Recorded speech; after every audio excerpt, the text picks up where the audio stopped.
I invite you to review the battle map as of the morning of November 6th. It's Thursday. Here is a summary of the past day for you. Of course, next we'll talk about the situation in Pokrovsk. What's happening there? What updates do we have? Yes, there are even some visual improvements there that are pleasing to the eye. However, I definitely wouldn't celebrate too soon. Well, let's go through everything step by step. Subscribe to us, give us a like, and leave your comments. Once again, I ask for your engagement. So, what's happening in Pokrovsk? Pokrovsk is truly a gray zone. All those Western media in particular that write about only 10% of the area being under defense control, that's not true. Why isn't it true? Because in reality, it's a vast gray zone with many mixed positions, both ours and the Russians, and above all, it's controlled by drones. Drone control from both sides. Accordingly, talking about someone having physical control, or calculating percentages, or even the gray zones that appear on deep state maps, and then repainting them red, is inappropriate. There are battles for specific sectors that are important, and for example, the presence or absence of the enemy there either allows us or, on the contrary, prevents us from carrying out logistics. Yes, this is important. The Fryshin area is important, as is the northern part of Pokrovsk. The rest, basically, is a zone of mixed contact. That is, there are our positions and enemy positions there. Ultimately, the actions of the 425th Assault Regiment Skelya are proof of this process. They actually infiltrated right into the very center of the city yesterday.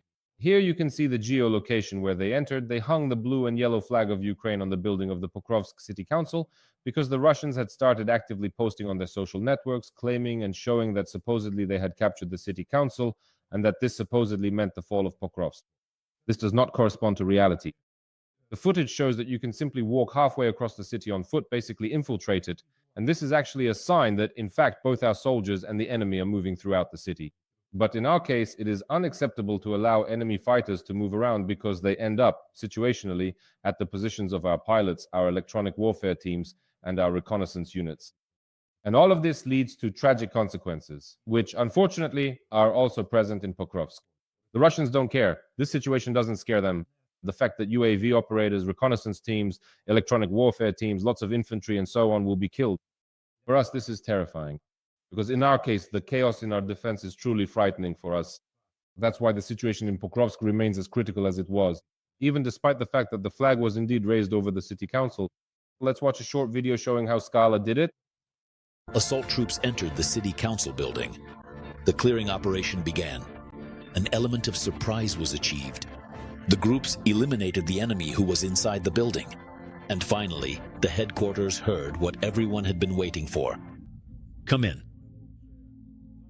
Take cover and stay in touch. So you see, this is exactly a demonstration of how deeply the Russians are infiltrating our rear areas, but our fighters also managed to infiltrate the center. I don't want to say it was without obstacles. By the way, as they moved, they encountered, for example, Russian ambushes along their route. They ran into waiting drones that struck the armored vehicles our fighters from Kelly used to enter Pokrovsk.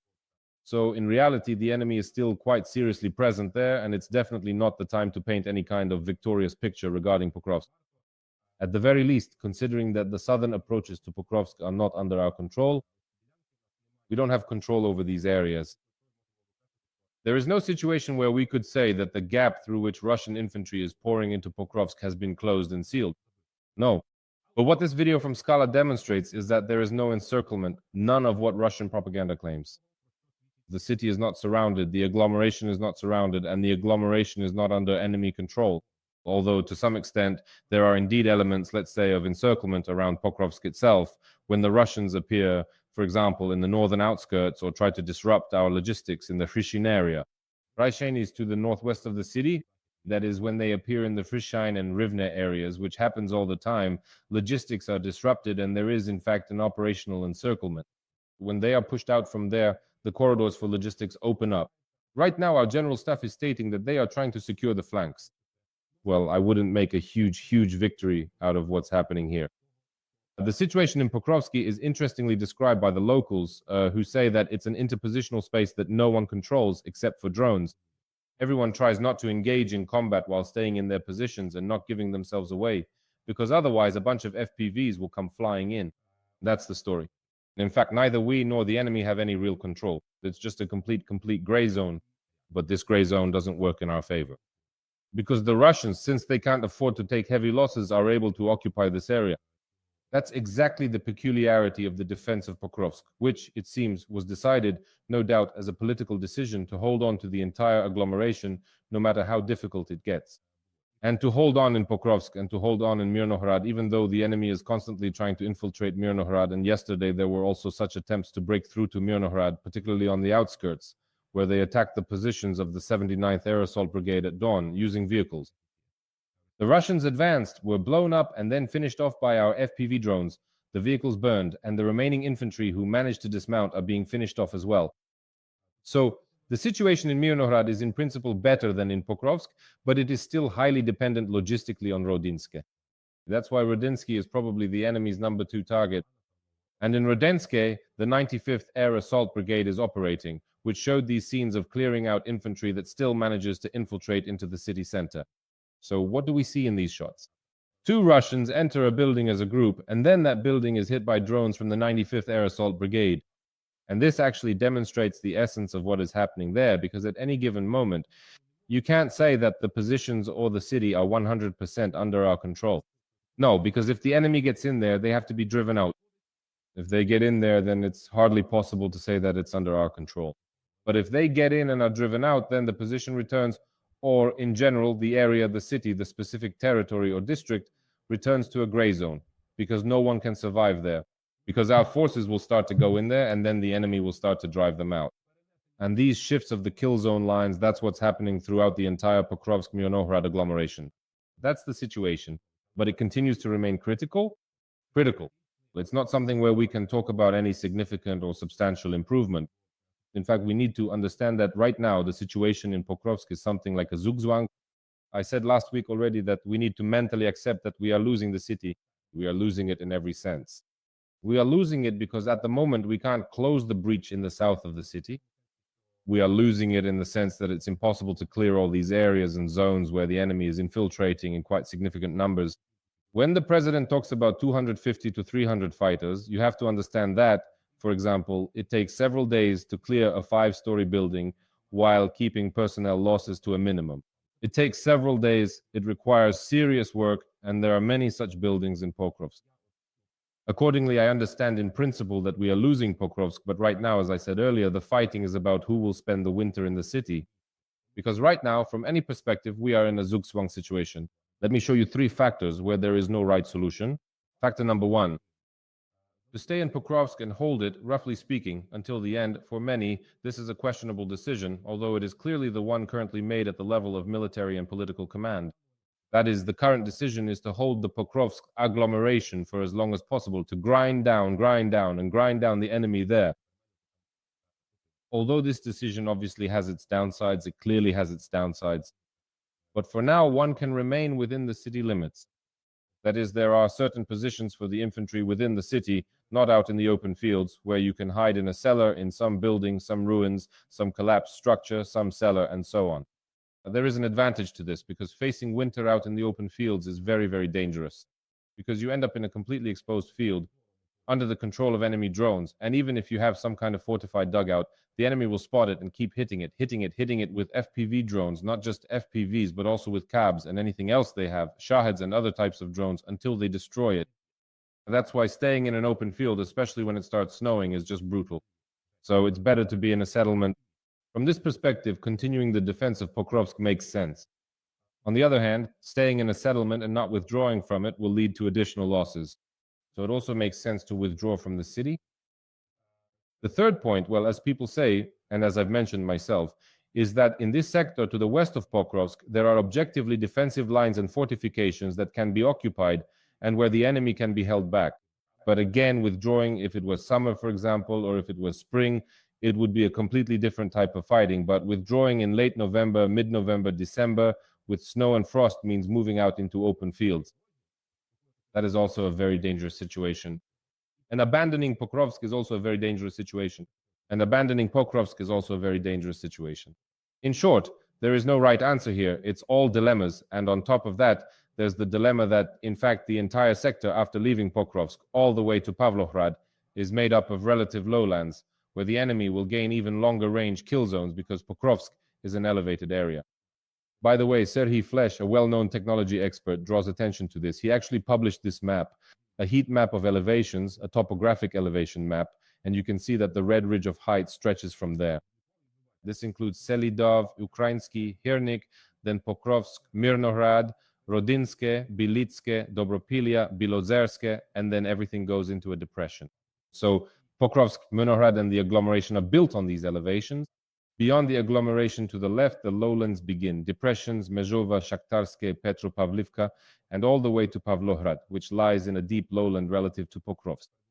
Accordingly, if the Russians seize these elevated areas, they will gain control over practically the flat territories in the depths of the Dnipropetrovsk region. And you understand yourself that this will allow their drones, thanks to the radio horizon, to operate even farther, at distances of 10 to 15 kilometers or more. So it's bad to stay and it's bad to leave. It's a kind of hopeless situation for us in Pokrovsk, but the enemy doesn't control it either. This is probably the main message that can be conveyed when describing the actions that Skelya is taking in the city. Donetsk. Donetsk is being hit, and this is actually Pokrovsk in the rear. Yesterday, Avdiivka was hit when the base of the Rubicon unit, an advanced Russian drone detachment, was struck.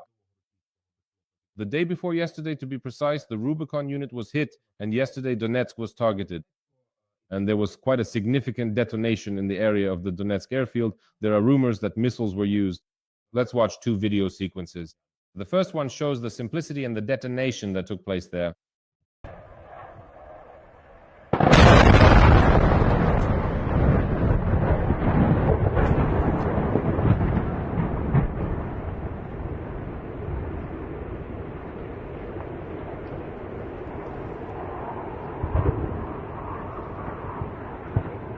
Honestly, to be completely honest with you, if I am being totally honest, it's burning pretty intensely there in Donetsk right now. So obviously something hit an ammunition depot, and there are real rumors that these were missiles because both the initial detonation effect, which I'll show in the second video, and the aftermath of this detonation look very convincing. Let's watch the second video.